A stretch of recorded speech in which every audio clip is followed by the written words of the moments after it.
Hello, a very warm welcome to Handcrafts with Nadine. My name is Nadine. I'm coming to you from northern New South Wales, Australia, and I am originally from Montreal, Canada. Okay, today I'm going to be talking to you about some hats that I've recently finished and the magic of blocking. I'll be talking to you about a birthday sweater. Last week I mentioned that my youngest daughter, for her birthday, which is coming up, was requesting a sweater, and my eldest daughter, who just turned 18, has finally asked for a sweater as well. So I'll talk about that. I got some fabric in the mail just actually probably about a half an hour ago, so I will show you that. And as well, I'll talk to you about the winter festival that my daughter just had at her school. Yeah, to start with what I'm wearing. This is the, I won't even try to pronounce it. The translation is called the Flea, a lady's cardigan. Oh, I'm gonna have to put on the screen who was the designer because I didn't write it down. Yeah, so Flea Cardigan. This stitch is called Flea Stitch, I believe. So I guess it's meant to look like there's little fleas all over your sweater. I knit it in Nundle Collection Chaffy, I call it Chaffy. It's 100% merino wool, and it's machine washable, and it is a 4-ply. So that's some leftovers that I have. I can see that the color has faded a little bit. I do wear this a lot.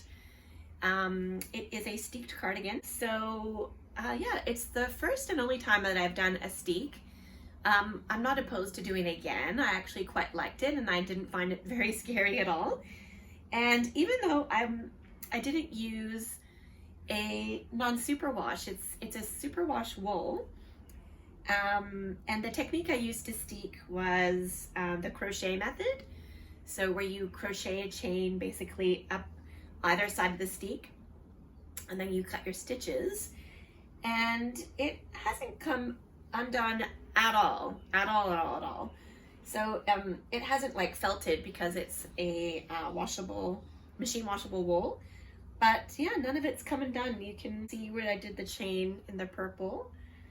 And yeah, it's held together perfectly.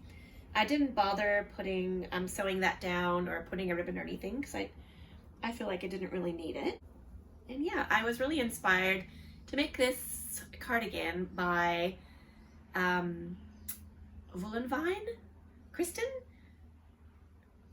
from a Vine. She had made one in a navy blue as well. She didn't quite have the same colors as me, but I really liked hers. And yeah, so I bought the pattern. I think I made this about 2 years ago. I wear it a lot and I love it. And I'm not the only one who loves it. My mom really loves it. And she's mentioned a few times how much she's loved it.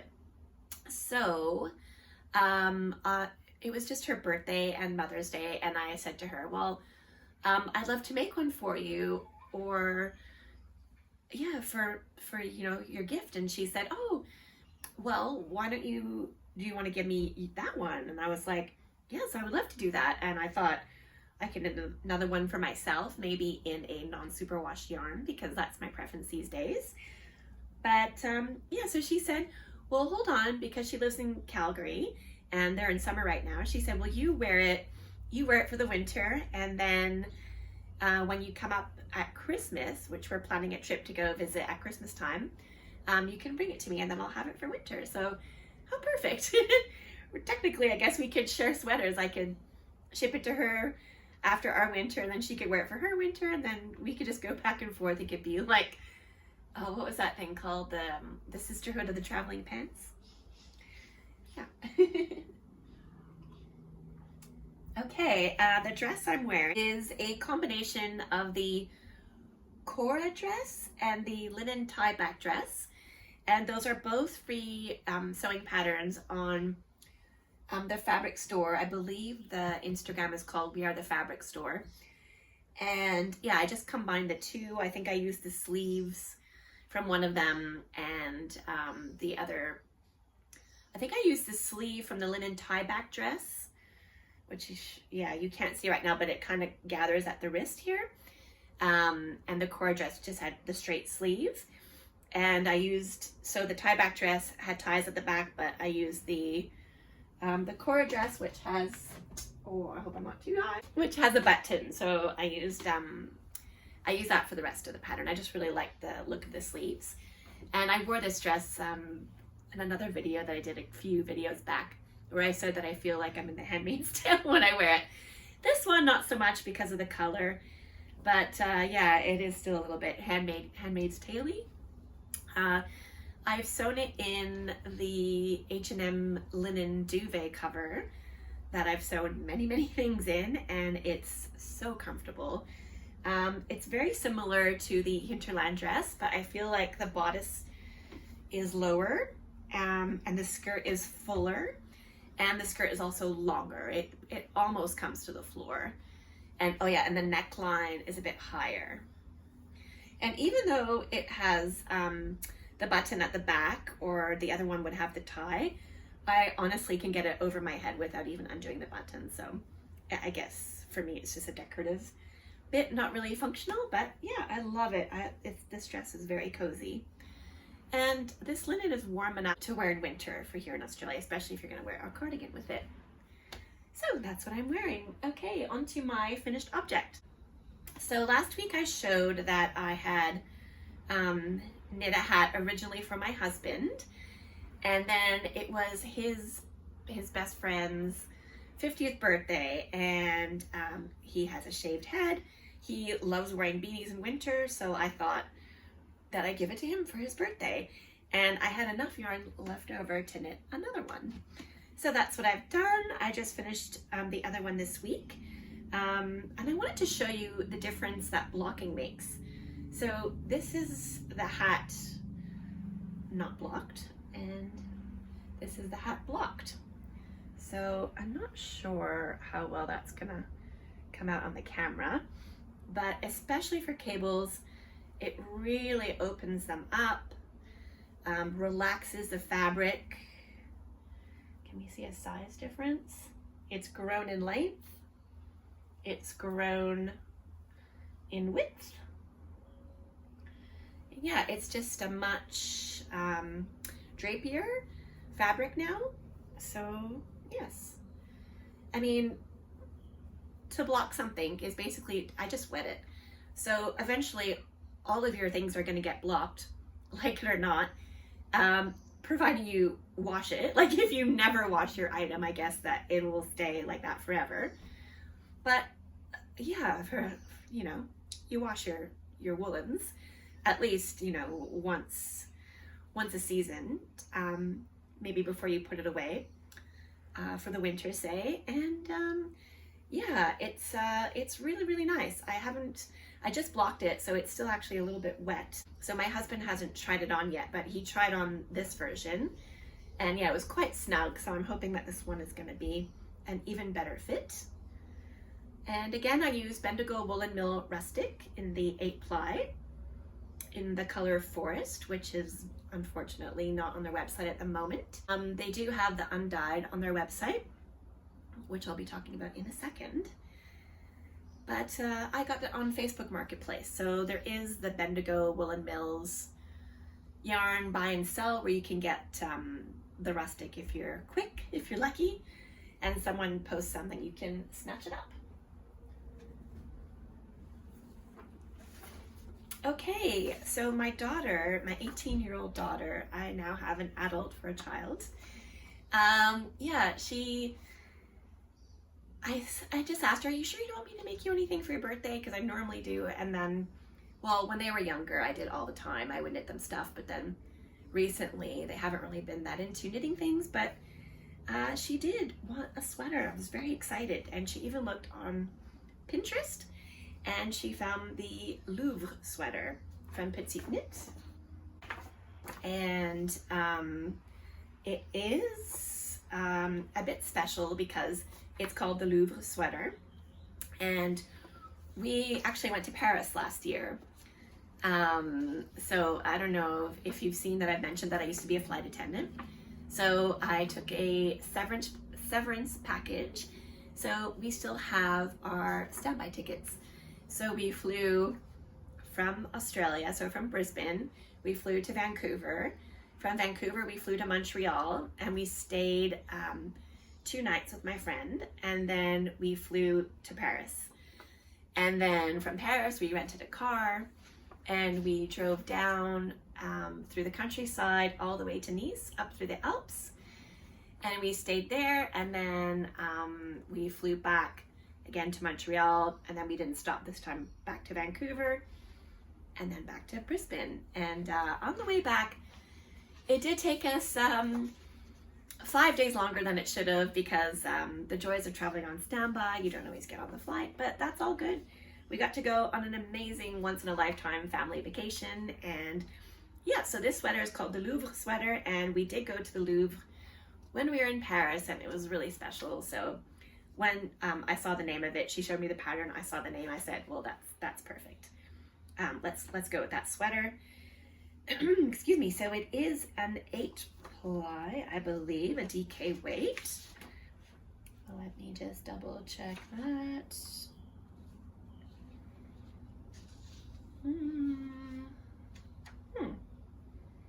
Peer Gynt. Well,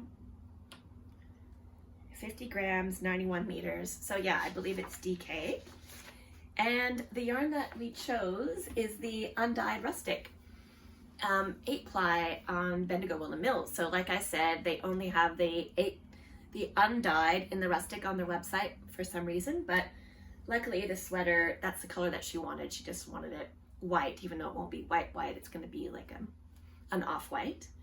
Excuse me. I have allergies. Since moving to Australia, I've discovered I'm allergic to, I guess, a lot of stuff, because I have allergies almost throughout the whole year. They seem to be a lot worse in winter. So in Canada, I was allergic to ragweed, but here in Australia, I don't know what I'm allergic to. I could get tested, but when I saw the doctor, he said there's no real point in finding out exactly what it is you're allergic to, because it's probably everywhere anyways. So I get a bit of asthma.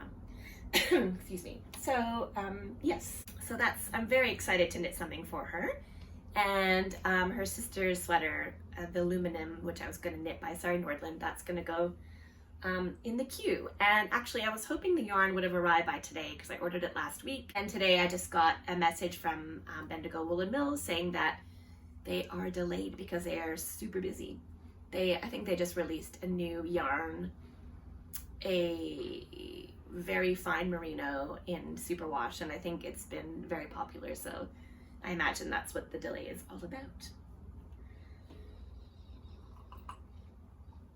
Okay, is that all I wanted to talk about for that? Yes, okay, so I don't normally do,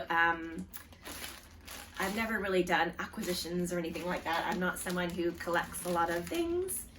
My yarn stash is just right here, and I normally knit through it. I don't normally hold on to things. I normally, if I want to make something, then I buy the yarn for it. I don't,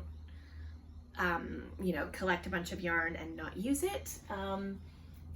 Sometimes I'll have some leftovers. If I do see something that looks like a big steal, I might buy it, but I do really try to use it and not hold on to it. But yeah, so this is fabric from the Remnant warehouse. So right now in Australia, it's the end of financial year, which means a lot of companies start to have sales. So this is in Alexandria, New South Wales. I guess I'm assuming that's near Sydney. And yeah, it arrived today. They had 25% off all of their fabric, and it is called the Remnant Warehouse, so I think it's already a pretty discounted shop. Sorry for the crinkling. So yeah, like I said, linen can be very, very expensive, so when it's on sale, that's kind of the time to snatch it. Okay.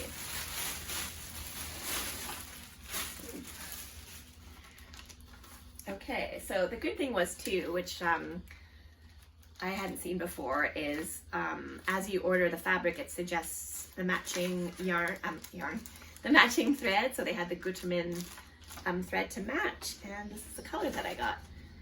So this one was, there was two that I wanted to get. In the morning, on Saturday morning in the car, my husband and I went to the farmer's market and I had them in my cart.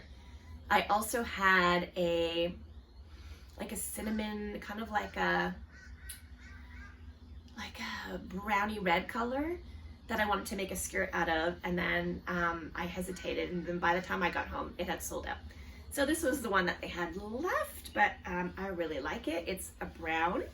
I don't have any skirts or dresses in this brown color, or brown at all. Do I have anything, a brown sweater? No, I don't. So yeah, that's really exciting. It was only $12 a meter, so I got 5 meters, and I think actually for a second I was like, oh, maybe I better go back and put 6 meters in, and they didn't even have that much left on the roll. So 5 meters is what they had. 5 meters is what I bought. I plan to make a hinterland dress with this, and I also plan on making a skirt with this. Okay. Sorry, that was a little interruption from my daughter. So I'm gonna make a dress and a skirt. I was thinking skirt or pants, but I think I would get much more use out of skirts. I think I wear skirts more than I do pants, even though I made those really beautiful chanterelle pants not that long ago. I think I may make another estuary skirt and a hinterland dress, I think. So yeah, I just realized that I really love wearing dresses in winter, and I think I have four winter dresses, maybe five dresses in winter, but when you wear them almost every day, you know, you do need another one. So that's what I'm going to use that for. I'm very excited. Okay, that's about it for my knitting and sewing. The last thing I was going to talk about was, so like I said, my daughter just turned 18 on Friday.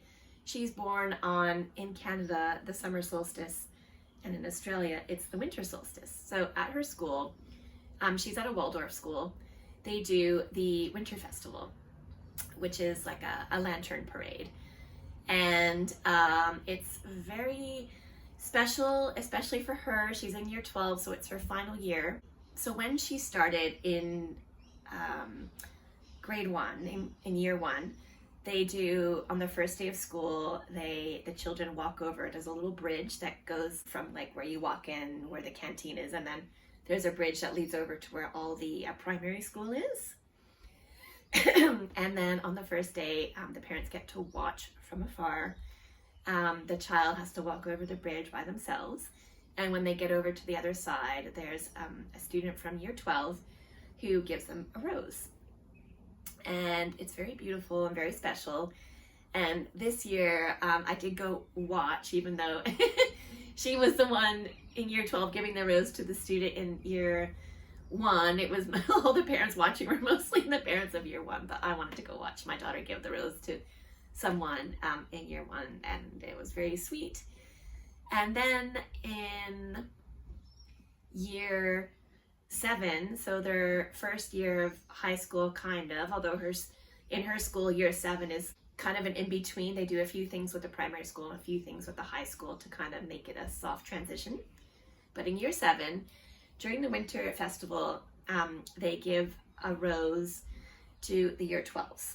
And so this year, my daughter was receiving the rose back in kind of a full circle moment, and it was very beautiful. So the parents all arrive sit on the oval right before sunset, and then the students arrive and they do a little lantern walk. And for some reason the high schoolers didn't have a lantern this year. It was a bit disappointing. I think they wore headlamps, so that was a bit disappointing. But when the primary school came in, they had all made their little lanterns, and they were very sweet. Some of them were little jellyfish, and then other traditional paper lanterns. And traditionally 2 of them caught fire, which is always a bit exciting. And they're all very cute. And then this year, the theme, that was an Aboriginal theme, and there's always a story that goes with it every year. There was the theme of the whale and the baby whale. And some of the students kind of did like a little show with lights. I'll put a little video at the end. A story of the mother whale and the baby whale losing its way and then finding its way back to its mom. And the year 12s come in and they do a eurythmy performance. So if you don't know what eurythmy is, it's kind of like movement and dance kind of that they do at Waldorf school. I didn't go to Waldorf school, I don't know exactly. But the year 12s perform, and they're wearing white silk, so they're very flowy, and they do their eurythmy performance, and then they line up in a circle, and then the year 7s all come along and they give a flower to them, and then that's the end of the parade, and then they all walk off. And then of course my daughter, her birthday is always on the lantern parade, unless it happens to be on the weekend, and then it's, you know, the day after, day after or so of her birthday. But it's always very overwhelming for her because it's very exciting. It's the Lantern Festival and it's her birthday. And yeah, she was very emotional after. Her and her friends were all crying because it was her last one. And it was very beautiful. So that's it for me today. I hope that you've had a lovely week. I hope that you've gotten to make something beautiful with your hands this week. And I hope to see you next week. Please like, subscribe, and leave a comment if you're so inclined. Thank you so much for watching.